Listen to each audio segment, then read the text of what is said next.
All right, Kamala Harris's new book, 107 Days, is actually rocketing up the Amazon charts. I can't believe that I am honored to say this, but I am pleased to be joined by the former vice president herself to talk about her new book. Madam Vice President, welcome to the show. Thanks for doing this. Well, listen, it's great to be here, and I'm just so excited to talk about the book. Yeah, I'm excited. I mean, look, you named names in this. You talk about Joe Biden, your relationship with him.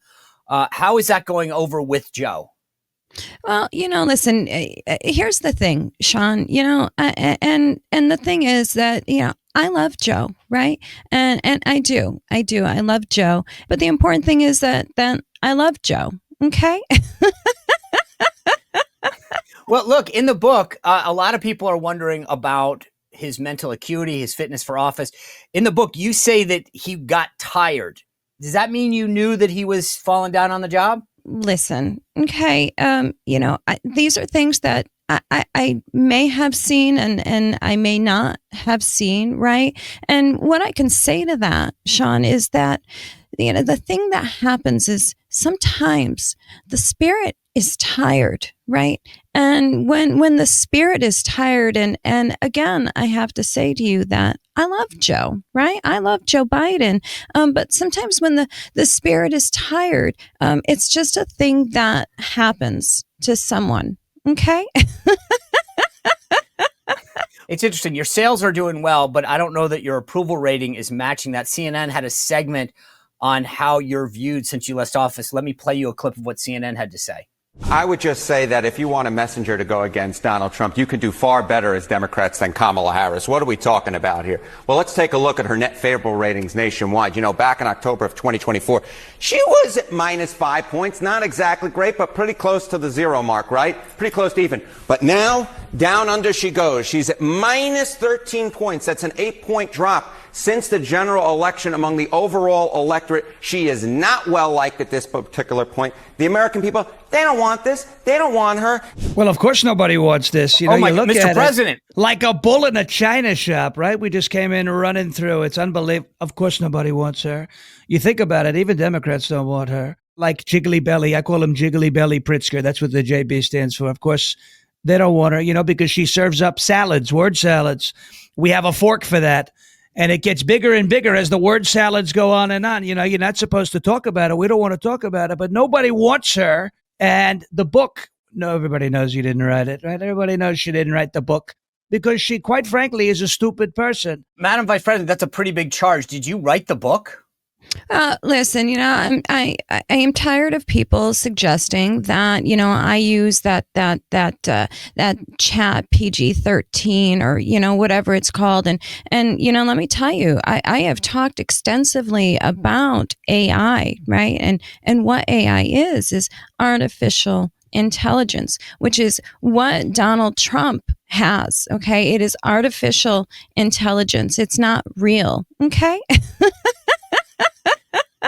Mr. President, I'd be remiss. I know that we're here to talk about her book, but we're in the middle of a government shutdown. You have been very outspoken, Mr. President, on the government shutdown. Where do you think we are in this, and who's to blame? Well, first of all, I have to say something. I don't have artificial intelligence. I just have intelligence, right? They call it I. That's all they call it. But you bring up the shutdown, which leads me to this, right? I have new apparel. It's called the Trump 2028 sombrero. You look at it, and it's a beautiful thing. We are fighting against very bad people and very nasty people who want to give you health care to illegal aliens like crying Chuck Schumer. We call it the Schumer siesta. We call him El Hakimo Jefe Jeffries.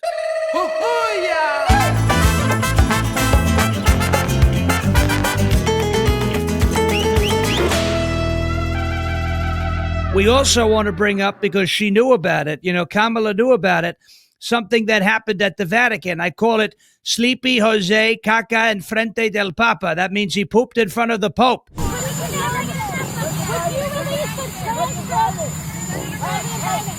You're not supposed to do that. And he did it, and she covered it up. They all covered it up. Now we're in the middle of the Schumer siesta.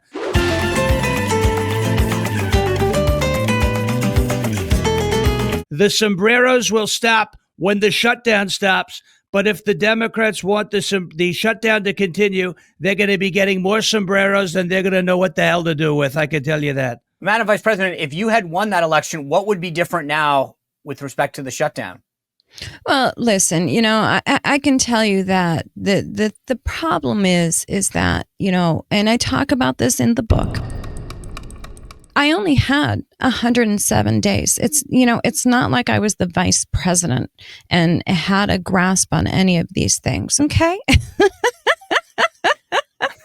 Mr. President, she's got a point there. It would be a different situation. Don't you agree? Well, it would be a much worse situation, a lot worse. You look at it. She never went to the border. She has no idea what the border is. She's never heard of the border. And she was the border czar. Now we have a real border czar. I call him the Hominator, right? You look at Tom Homan. He's a very nice guy, but he's a tough guy. He's a strong guy. We'd be in a much worse situation if she was the president. That's why so many people voted for me and so many people voted against her. And that's why her approval ratings are lower than Jimmy Kimmel's ratings, who has very low ratings, lower than AOC's IQ. You look at her IQ, it's in the basement. She's another stupid person. There's a lot of stupid people on the Democrat side of things, including Crying Chuck, including L, Hakimo, F.A., Jeffries. You look at a lot of these people, they're very dumb, very stupid, very low IQ people. But we'd be in a much worse situation. You'd have illegal aliens pouring into our country by the billions. Look at it. Billions and billions with a B. And we're saving our country from an outcome like that. We saved it, and we're making it so great.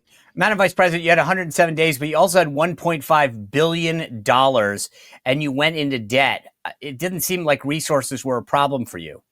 And let's talk about the real issue here. And the issue that, the issues that we have to address are the issues that need to be discussed, right? If I were president, I can tell you that I know for absolute certain that we would have been able to see, what can be unburdened by what has been. And if I had had that opportunity, right? If the American people just knew me better, I think they would have known that, right?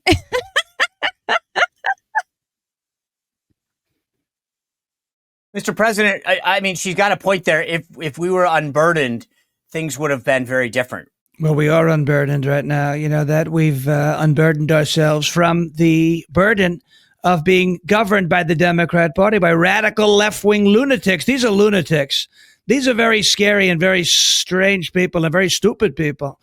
I like to use the term stupid people. I don't use it a lot, but I like to use it when it applies. And this is a very stupid person. You look at Nancy Pelosi. She's a stupid person, can't keep her teeth in her mouth. She knows how to trade, right? She knows when to buy and when to sell.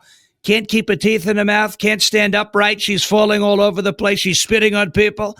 Very, very nasty. But we're making the greatest deals because we've been unburdened. That's the one thing she's maybe right about. We've been unburdened of being run by stupid people, and we're no longer run by stupid people. All right, final question for you both. I'll start with you, Madam Vice President. Are you running for president again?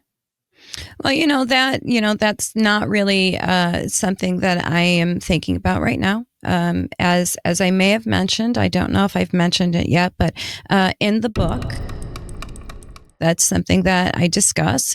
And, we will see. Right now, my focus is, just really on the book.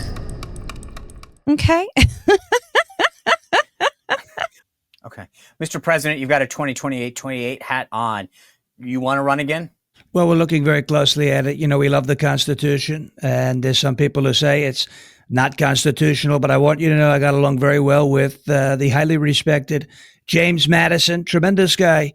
I also got along well with Ben Franklin. I called him Brilliant Ben. We discovered electricity together. I grounded him when the lightning struck the kite. I grabbed his hand and I saved him. And they said to me, sir, it's a republic if you could keep it. And I know I could keep it. But we'll see what happens. There's a lot of support.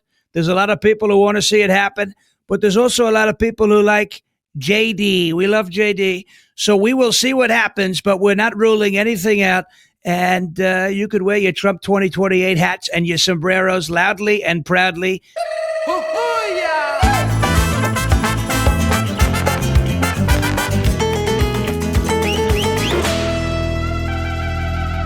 because we will make America great again. Thank you for your attention to this matter. Well, thank you both. I really appreciate you both breaking down. I never thought I would have Kamala Harris and President Trump on the same show. This is a great moment for bipartisanship and for the way forward. So thank you both. Appreciate you both being here. God bless you. Thank you. Okay. All right, guys, I hate to interrupt this conversation, but if you're loving the Sean Spicer Show, maybe you want something to snack on, join me in getting a great snack in masa chips. These things are unbelievable. No seed oils, just 3 ingredients. And I'm telling you, they've got a ton of great flavors. Original, blue, lime, habanero. Oh, it's amazing. Every one of them is great. You can dip them. They're amazing. Go to masachips.com/Sean, S-E-A-N, masachips.com/Sean. Use code word Sean, spelled the right way, S-E-A-N, to get 25% off. All right, back to this great conversation. And remember, if you're watching the Sean Spicer Show, the official chip, masachips.com/Sean, code word Sean. Well, if you enjoyed this content, make sure to like this video, subscribe, and click the notification bell to get more.